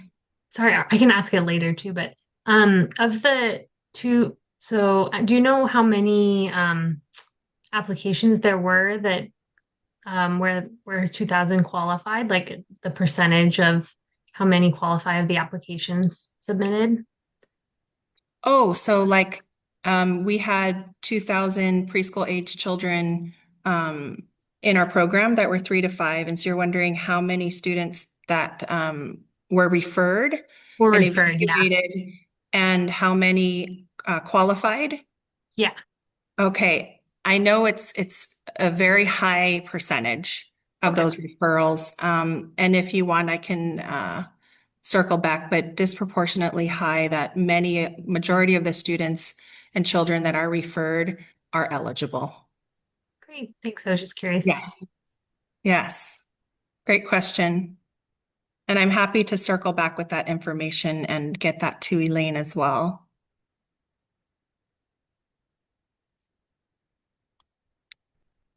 Okay, so on this slide, you'll notice that most children eligible are 3 and 4-year-olds.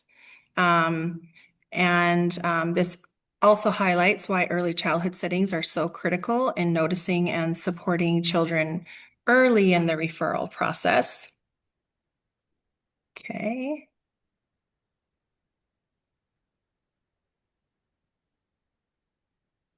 All right, so when a child is determined to be eligible, an individualized education program, an IEP, must be developed within 15 days. And the IEP is a document that reflects the child's strengths, needs, goals that are going to be worked on, and expresses the supports that will help the child participate meaningfully. And families are key to this process and central, especially when we're looking at those new referrals. At each step of the process, the parent or guardian provides written consent. And so the consent is for the evaluation and then for the initial provision of services. And I also want to mention that when referrals come directly from early intervention, the IEP is implemented by the child's 3rd birthday. So the process starts up to 6 months before the child ages out of early intervention program. And the DOE has a federal reporting indicator specifically for transitions from Part C, early intervention, to Part B, school age services.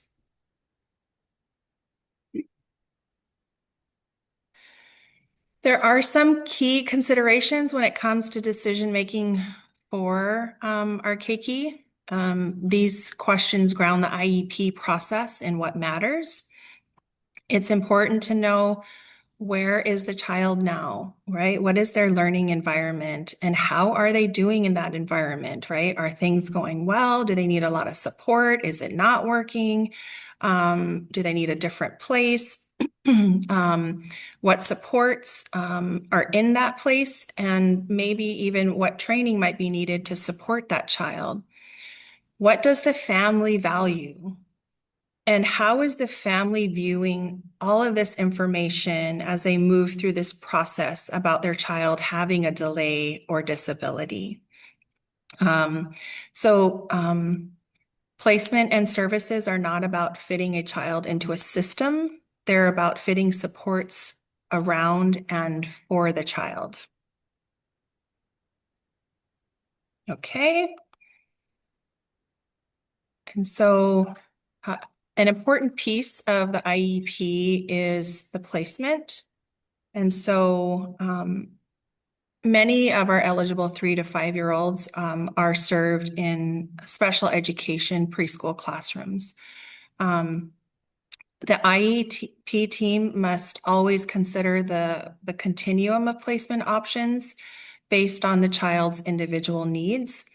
And so here for us in Hawaii, this occurs within a mixed delivery system where public schools, private providers, and community learning programs work together to support children. And our system continues to move toward a more coordinated approach, expanding access and giving families more options for where their child can learn and receive services. And so for some children, that may meaning that they remain in their current childcare or preschool setting, if that's appropriate. And then, with those specialized supports in that environment, we are also seeing expanded opportunities for families through programs such as EOEL Public Pre-K, charter schools, preschool programs, and childcare subsidies like Preschool Open Doors. So because of this, it's important that families understand what options are available and how special education services can fit within the broader early childhood system.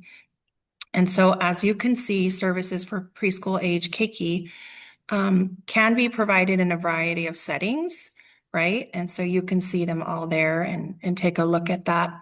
And this is something that is being worked on. We have an interagency group that actually helped develop this, the information that you're seeing right here. So we have a common language and understanding of where the services can be provided. And we recognize there's a lot of work to do. But the goal is always to determine the setting that best supports the child's learning and their participation while partnering with families and community programs.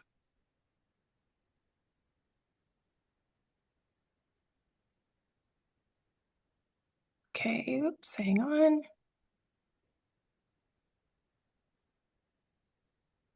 Thanks for being patient. So inclusion is not separate from special education. It is often the context in which services are delivered. And it is our goal when it comes to service delivery to provide it in the least restrictive environment, and basically to the greatest extent possible that our keiki learn alongside non-disabled peers and have the same opportunities as their peers to belong. And as I mentioned, there's a lot of work to do in this area, and there are really great things that are happening. Research consistently shows that inclusive environments support language, social development, and relationships and learning. And this is not just for children with disabilities, but for all children, right? That inclusion builds empathy, flexibility, and belonging early, and values that are longstanding.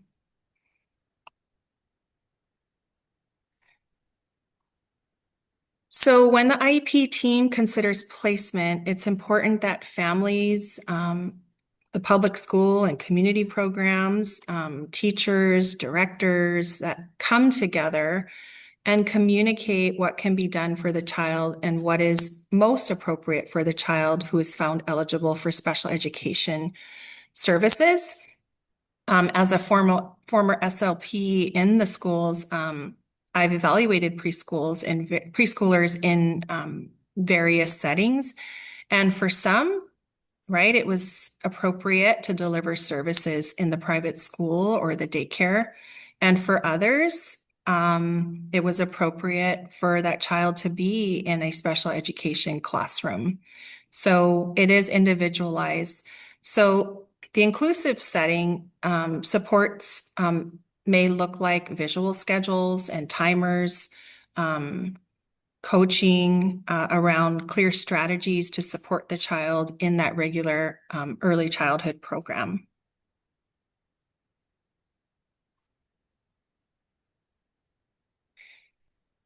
So IEP specialists are partners. They support families, collaborate with educators, and help align those strategies across settings.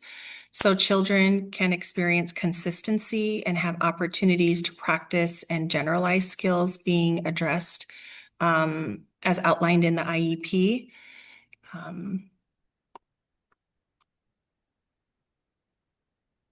And this slide is here, so you leave knowing who you can contact if questions come up later. Child Find is a shared responsibility. And so please reach out if you have any questions. And if you are an agency or have an agency in mind and would like to make referrals on behalf of families, please reach out. I'm happy to share a form that we use so we can get those referrals directly to our schools. As we all are here to support our keiki and to help them thrive within our Hawaii early childhood system. And so the number is there for the Child Find, and then my information is here. And and I think Dr. Heathcock, so Lindsay is a pediatrician, Kawi, so she has a question. Yes. Yeah, thank you so much. This is super helpful to know what happens on the other side of referrals that I make all the time. Until recently, I thought that the only option for special education services was through preschool classrooms. I didn't know that like home base could be an option because I have several families that need special education services, but they're not ready for their 3 or 4-year-old to go to a school setting. And I try to encourage the school setting, but sometimes they're just not ready. So I was just wondering what it looks like to provide services at homes. Like how often do people go and what resources do they have? Yeah. And a very small percentage of our students are, receive their services in a home setting. And this is where you'd want to, encourage the family to go through the process, right? And so just going through the process is one step. And so we recognize, and even working with our early intervention partners, that for some of our families, it's really scary for them to think about putting their child in school or in all-day programs. And so, I would say encourage them that these services occur in various environments. And and this is ideal. What I'm presenting is ideal and what's available. And so in order for us to really have a fluid system where services are provided in statewide in various environments, we're all going to need to do our parts in the people that we have influence with. And so I would encourage those families that are very hesitant because they're not ready to quite send their kids to school, especially for our 3-year-olds, right? They're just babies. Is to go through the process and to work with the school team and then to share what's important to them. And I think we all can encourage our families for their voice to be heard and to say, I'm just not ready for my child to be in an all-day program, but I would like them to get those services and to present that information to the school team.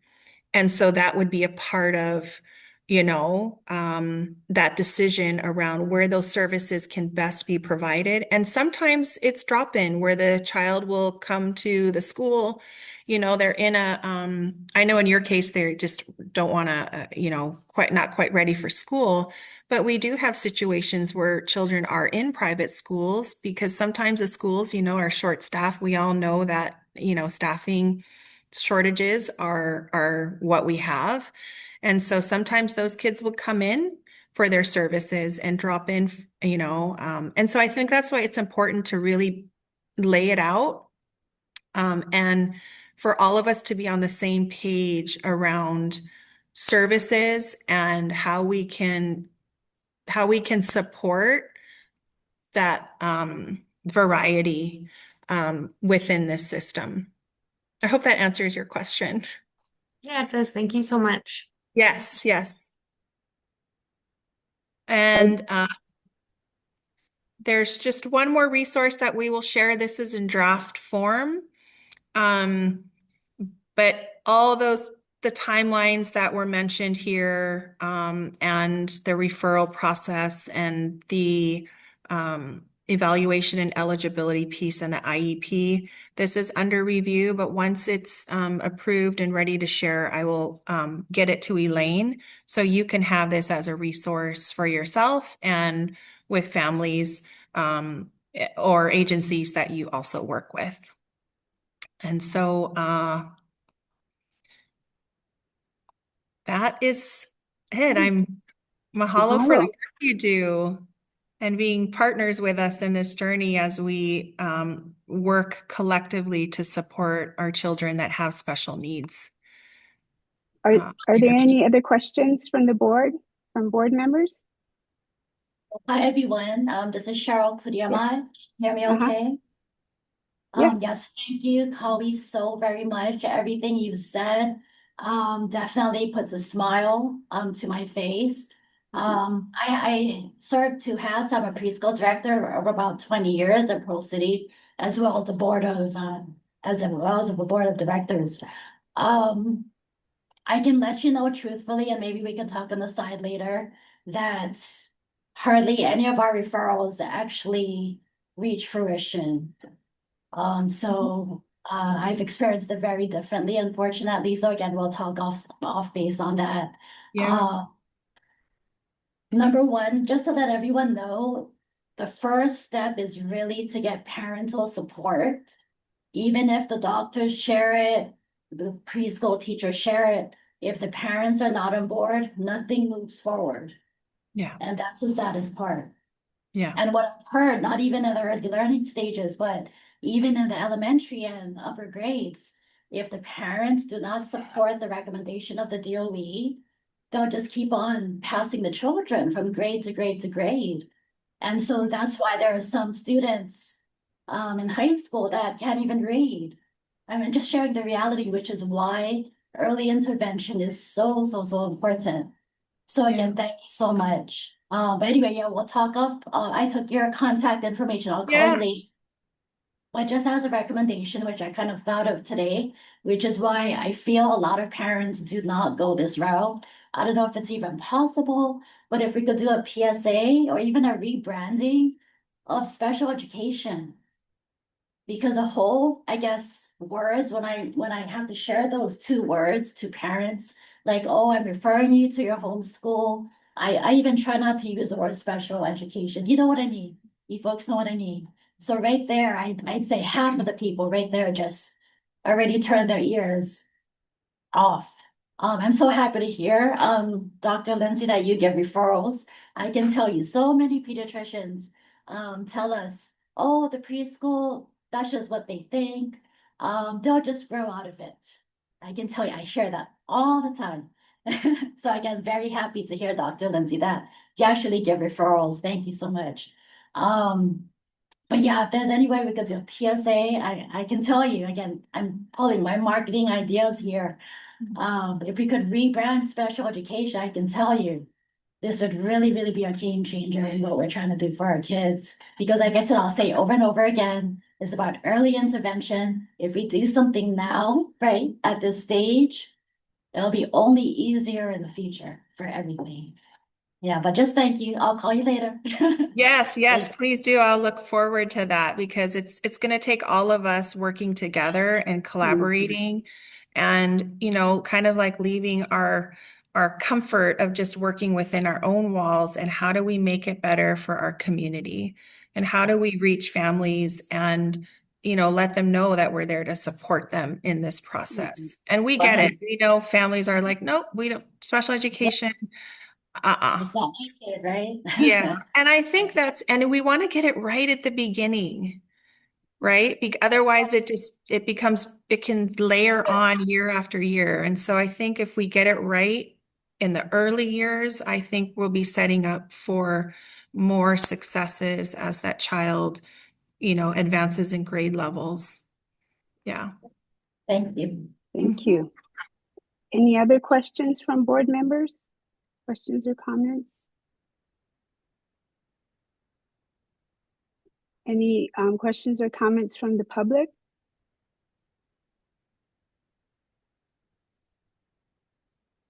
Okay, hearing none, thank you so much, Kawi, for your presentation. Thank you for being here. Mahalo. Okay, thank you. I'm going to see if I can get to, we had public comments. Okay, our last item of business is a discussion of Senate Bill 2248 relating to financial disclosures. And there are actually two issues. As my board members know, we all file financial disclosures annually, and they are kept at the State Ethics Commission. This bill is trying to expand the people who would have to have their financial disclosures public. So not only, so you would be filing your financial disclosures and it would be public. So that's one part. The other part is moving up the timeline. So the bill is asking that all these nominees that are subject to state confirmation have to submit their financial disclosures before the Senate hearing. Okay, so even before you're formally approved by the Senate, you would have to file your disclosure and it would be public. So thank you to Jen for bringing attention to this bill. I have drafted personal testimony saying that I oppose this bill because it would, I think, really limit our pool of volunteers for state boards. And, our board, we can have 9 members and one position has been vacant for 2 years. We have not filled that position. So, that's a demonstration of, we have a limited pool. And thank you so much, Cheryl, for seeking reappointment. But personally, for me, it would give me pause if my disclosure were public. And I don't think that's the intent of the bill, but the way it's worded, we would be swept up in this initiative. So I am opposing the bill. Just wanted to bring it here for your discussion and questions. And I know Jen can help me or help answer questions. And Kau'i is also a good source since she was doing work at the legislature. So any questions or comments from the board?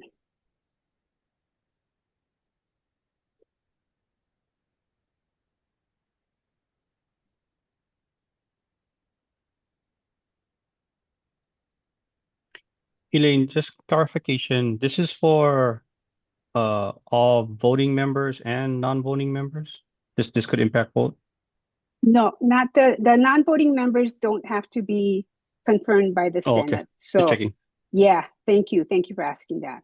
So you wouldn't have to disclose. I have a clarifying question. I think you might have answered it and I missed it. Will this be just for those that need to go through confirmation again, or would it impact everybody who's currently on the board? I think my understanding is the date on it is January 1st, 2027. So anybody who is reappointed or appointed after that date, if this is enacted. Oops, sorry. Elaine, this is Jen. Yes. I think it is possible well, I would note two things. One is that I feel like the language in the bill is not explicitly clear. I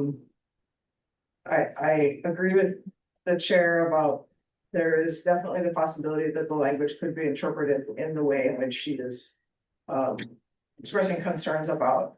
But I think, but to the point about the timing, I think the disclosure prior to confirmation hearing that new requirement would apply to new appointees after the effective date of the bill. But the change, if it is interpreted to make the current board members' financial disclosures now public, that would be effective as it wouldn't only apply when you're reappointed, because you folks are required to just update your financial disclosures annually. So it would be likely to become public potentially as soon as the effective date of the bill, even for sitting board members. So that's a concern. And Elaine, if I can just ask for clarification, maybe Jen, you can help out too, so even non-voting members and voting members fill out their disclosures every year. That's Right. the question here is, which ones become public facing?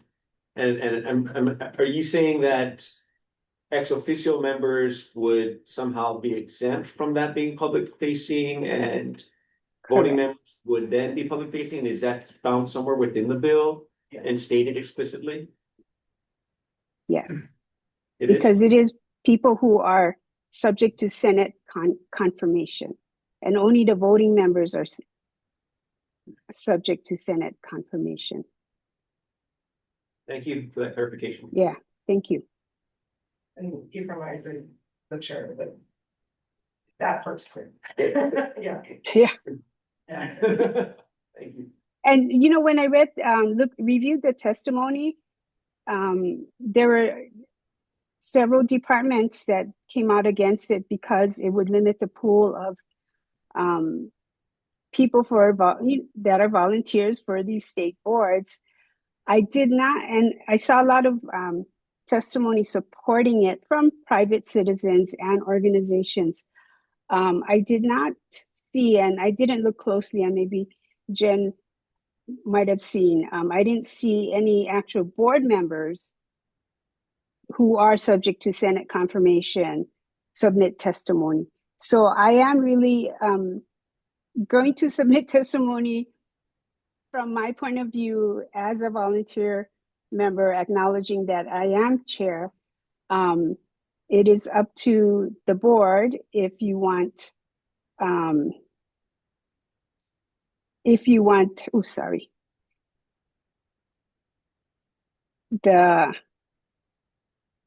testimony on behalf of the board.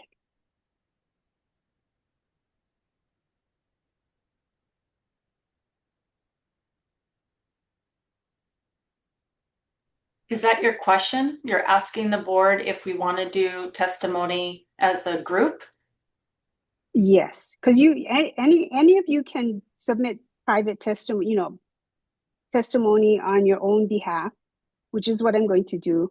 But if you want me to draft any testimony that would speak for the board as a whole, that would need to be decided by the voting board. So the issue here, aloha, Kau'i Burgess here. The issue is that there's a risk that we may not be able to find more volunteers to serve on the early learning board. Mm-hmm. And if we as the early learning board are concerned about that, we may want to vote on potentially as a board stating the risks, because it's a real risk. I mean, these things get printed in the newspaper. Okay. And so, I mean, I've, as a former board member of, or Stadium Authority board member, all in the civil beat. so I mean everything, and it's not fun. Just something to think about, because it's not something we want. If it's something that we believe that will affect the amount of volunteers being willing to serve on the early learning board, people with skills in early learning that we would want on the board to serve in the future, or even now, Mhm. it's a real risk to early learning, and that we got to think about. So that's just one thing I want to raise for the board to think about. Mahalo. Wow.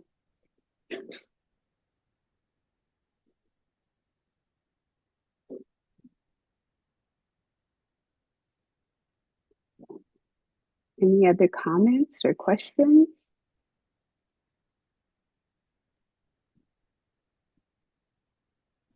Does anyone have any feelings about that? About um, Hi. having the board Oh, send in a hi. testimony? This is Joni. I would appreciate it, Elaine, if you would write something on the board's behalf. Thank you. Okay, so yes, thank you. If you want to put that forward as a motion, then we can second, and then we can have more discussion and vote. You can do that. Okay, this is Joni. I move to have our chair, Elaine, draft um, a memo on the board's behalf against this disclosure bill. Okay, we have a motion on the floor. Do I have a second? This is Stephanie. I can second. Okay, we have a second. Okay, we can have more discussion. Can we ask Jen if she can share a little bit about the bill, who's been testifying, who's supporting, who's opposing? I know you mentioned that in general, Yeah. and who wants it, why this bill came out, just for Jen, Yeah. just for board member knowledge. Sure, I don't have a huge amount of background on it, but it was originally introduced as part of the Ethics Commission's legislative package. And so that was the origin of the bill. The first hearing actually didn't have a whole lot of testimony on it. I think it might have kind of slid under the radar a little bit.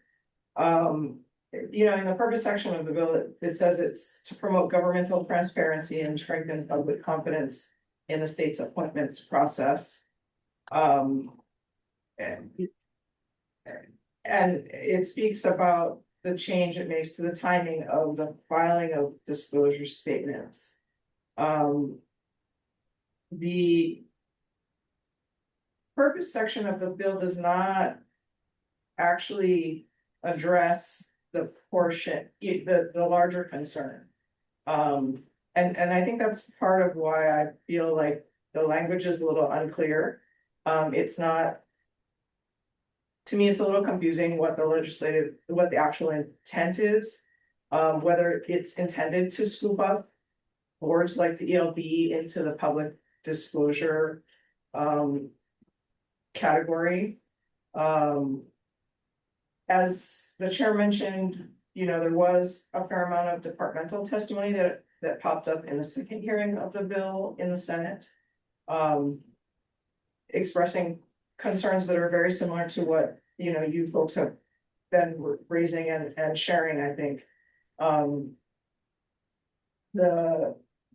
It's already difficult. We're having only one vacancy on a board, a volunteer board, is actually not bad. There are many boards that exist within our state system that struggle to get members to the point where they sometimes cannot conduct business at any forum.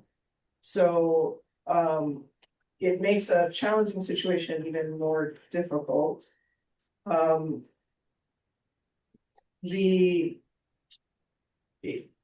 I think that you have some private citizens and you have some other organizations that are really focused on governmental transparency who've been submitted testimony in support. And then now in the recent hearing, the most recent hearing, we've seen some testimony in opposition from departments.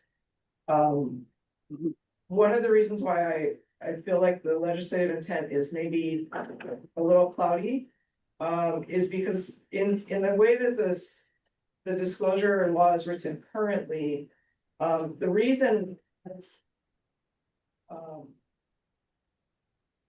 there are some boards and commissions who do not have to file financial disclosures at all, but who are subject to Senate advice and consent process. And those are boards and commissions who serve only in an advisory capacity. ELB is in this kind of small, narrow middle ground because you folks are subject to advice and consent, but you are a governing board and not purely advisory. There's another group of boards and commissions, well, I guess they're mostly boards, that are explicitly public disclosures, who have to both file disclosures like you folks do, but the law states explicitly, and they name them individually, and they are subject to public disclosure. And they're the bigger boards and commissions that you folks are probably familiar with, right? And Land of Natural, BLNR, those kinds of, Kelly mentioned the Stadium Authority, those examples of some boards in the current law that both have to file and are public.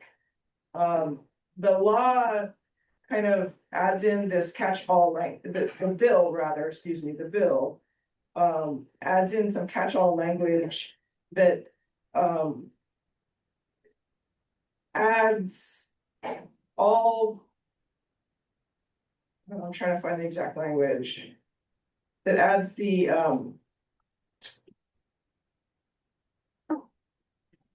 members who are subject to the confirmation process as being included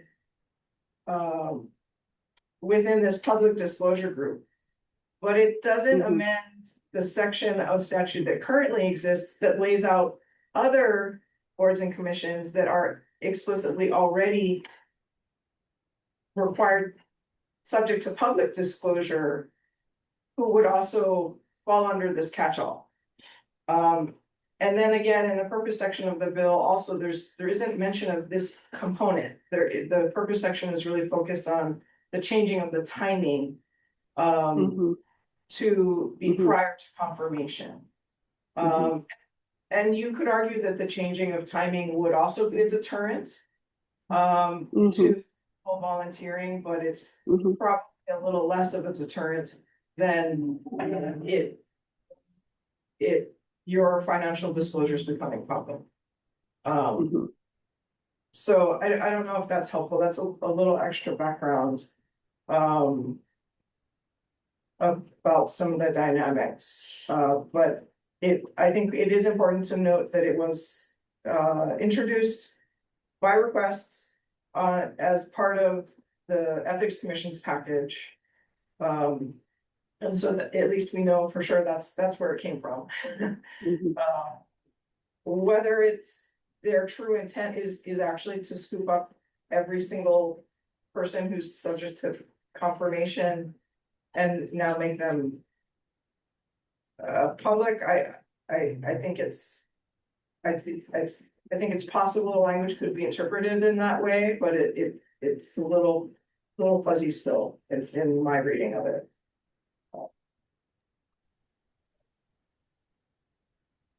This is Solna speaking. Mahalo for that information. I know we only have a few minutes left before 4 o'clock. I am wondering if one of the data points, because it's not a strong data point that we have one vacant seat, but another data point could be how many of the current board members, for instance, would this impact their continued willingness to be serving on the board if it became public? So are you asking people to state whether they would not seek reappointment, or? I'm just wondering if that's a data point, and if the board agrees to that, if there's a anonymous way that you can figure out the number count around that. But it would be a data point that would be like if 50% of the people on the board are like, I'm not going to continue, or this is a problem for me, then that's some information then for the decision makers on this. That's a good idea. And something else to think about is, like I'm retired, but it includes all the information of my spouse and my adult children and their incomes. And so, like, all of their incomes are in the newspaper when it's printed. And so it's something for everyone to think about. And that's really a consideration to jump off if this bill becomes enacted. I mean, for me anyway, because I don't think it's fair for my spouse and my children's information to be all in a newspaper when someone decides to print it. Or even just online, it would be available. So what I could do is poll the board members, or make it possible so that you can anonymously vote whether you would if this passes, whether you would be thinking about not serving on the board anymore. Not whether you would actually withdraw, but at least it would make you think about whether you really want to serve on the board. Would that capture it? And so, okay.